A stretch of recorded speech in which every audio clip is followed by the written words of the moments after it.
आज मैं जन कल्याणार्थ बुध ग्रह के शांति के ऊपर कुछ चर्चा कर रहा हूँ।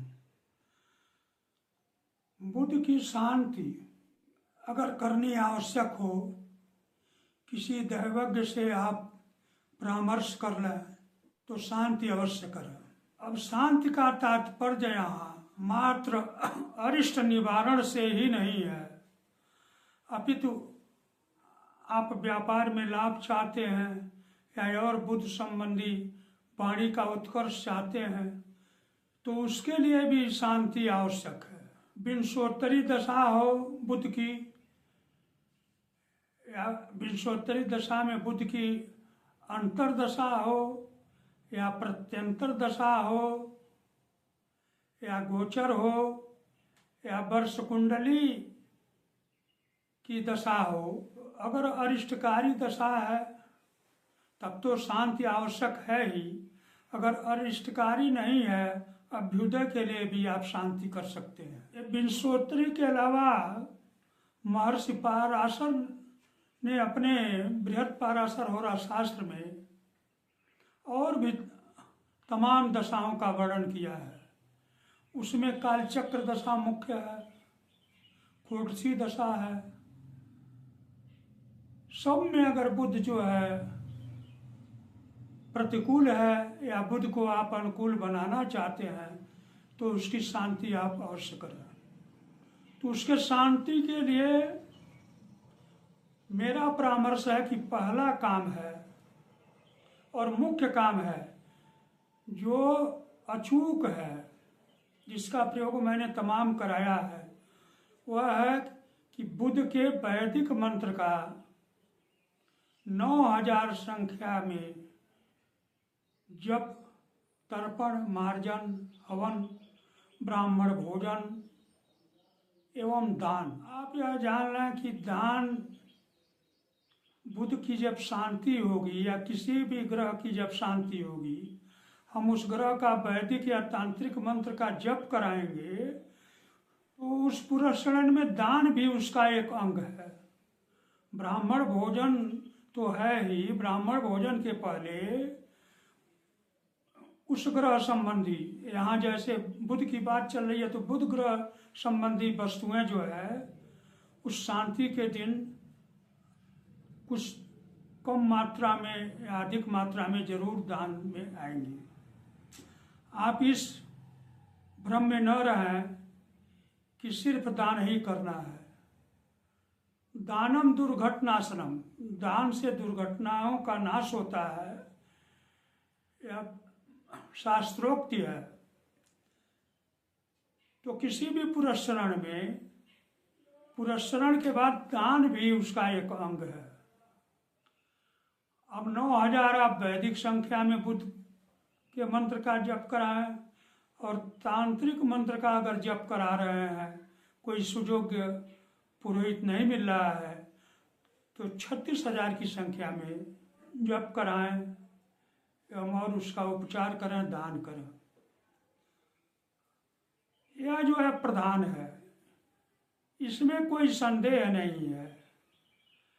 यह कई बार का अनुभूत है, यह ऋषियों की या डिम घोषणा है कि यह ग्रहों की शांति से वो फलदायी हो जाते हैं। पुरस्करण के बाद दूसरा विकल्प है रत्न धारण। रत्न धारण से भी ग्रह की शांति होती है, लेकिन हमारे समझ से जितना मंत्र जप से शांति होगी उतना रत्न धारण से तो शांति नहीं होगी। फिर भी आजकल हम देख रहे हैं कि रत्न पहनने की होड़ लगी हुई है, इसलिए मैं रत्न के विषय में कुछ बतला रहा हूँ। बुध के लिए प्रधान रत्न है पन्ना। पन्ना कीमती रत्न है, पन्ना चमत्कारी है। पन्ना को हमेशा जो है सुवर्ण के अंगूठी में ही धारण किया जाएगा। अब पन्ना कितने रत्ती की होगी, उसका माप क्या है, कब धारण किया जाए, यह तो भाई ज्योतिष शास्त्र का जो सुयोग्य विद्वान है वही बतला सकता है, उसके शरण में जाना ही पड़ेगा। अगर पन्ना धारण करने की आपकी सामर्थ्य नहीं है तो हरा अकीक पत्थर भी आप धारण कर सकते हैं। अकीक पत्थर के अलावा मैंने प्रयोग कराया है कि एक फिरोजा रत्न है, उसको भी धारण करने से बड़ा चमत्कारी प्रभाव होता है। यह ध्यान में रखें कि फिरोजा और पन्ना तो हमेशा स्वर्ण अंगुलियक में ही धारण होगा, लेकिन अकीक पत्थर को हरे वस्त्र में भी या ताबीज बना करके सोने या चांदी या तांबे में भी, गले में भी धारण कर सकते हैं। अगर कोई ऐसा व्यक्ति है कि जो रत्न धारण करने में समर्थ नहीं है तो उसके लिए जड़ी का विधान जो है शास्त्रों में है, ऋषियों ने किया है। उस जड़ी में प्रधान जो है अपामार्ग की जड़ी है। अपामार्ग जिसको चिरचिरा कहते हैं, चिचड़ा कहते हैं देहात में। अपामार्ग के बाद सर्पगंधा की जड़ी है, सर्पगंधा के बाद अश्वगंधा की जड़ी है। इन जड़ियों का जो है कि आप प्रयोग कर सकते हैं। अब इसके बाद मैं बुध के दान के ऊपर कुछ मुख्य वस्तुओं को बतला रहा हूँ। भिन्न भिन्न विद्वानों ने भिन्न भिन्न प्रकार की वस्तुएं बतलाई हैं। पंचांगों में भी है कि किस ग्रह का क्या दान है, लेकिन मैं अपना अनुभूत जो है दान बतला रहा हूँ। तो सबसे पहले आप पन्ना या अकीक या हरे रंग का कोई पत्थर दान करें, इससे बुध की प्रसन्नता मिलेगी। दूसरा, मूंग जो है साबुत मूंग पर्याप्त मात्रा में दान करें, इससे प्रभाव अच्छा रहेगा। सुवर्ण अगर पूरा नहीं तो अगर एक रत्ती एक मासा ही दान किया जाए तो उसका भी चमत्कारी प्रभाव है। इसके बाद कांसे का फूल का बर्तन और उसमें घी करके, अगर गोघृत हो तो बढ़िया है, नहीं भैंस का भी रख करके दान कर सकते हैं। हाथी दांत के बने वस्तुओं का दान कर सकते हैं।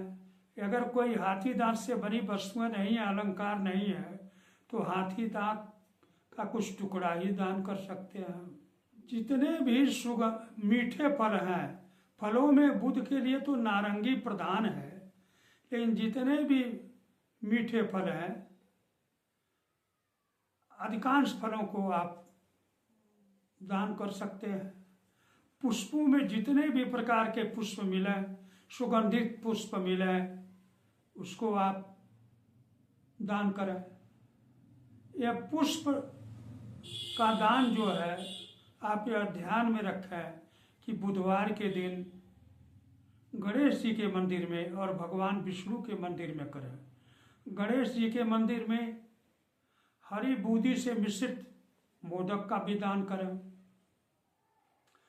अंत में मैं बुध ग्रह के विषय में सबसे चमत्कारी उपाय बतला रहा हूँ, जिसका मैं स्वयं पालन करके देख चुका हूँ, कि आप विष्णु सहस्रनाम का पाठ करें, प्रतिदिन पाठ करें। यदि आप पाठ करने में समर्थ न हो तो बुध की अगर महादशा चल रही है 17 वर्ष की, तो मैं तो यही राय दूंगा कि वर्ष में एक बार 108 विष्णु सहस्रनाम का पाठ ब्राह्मण से कराएं।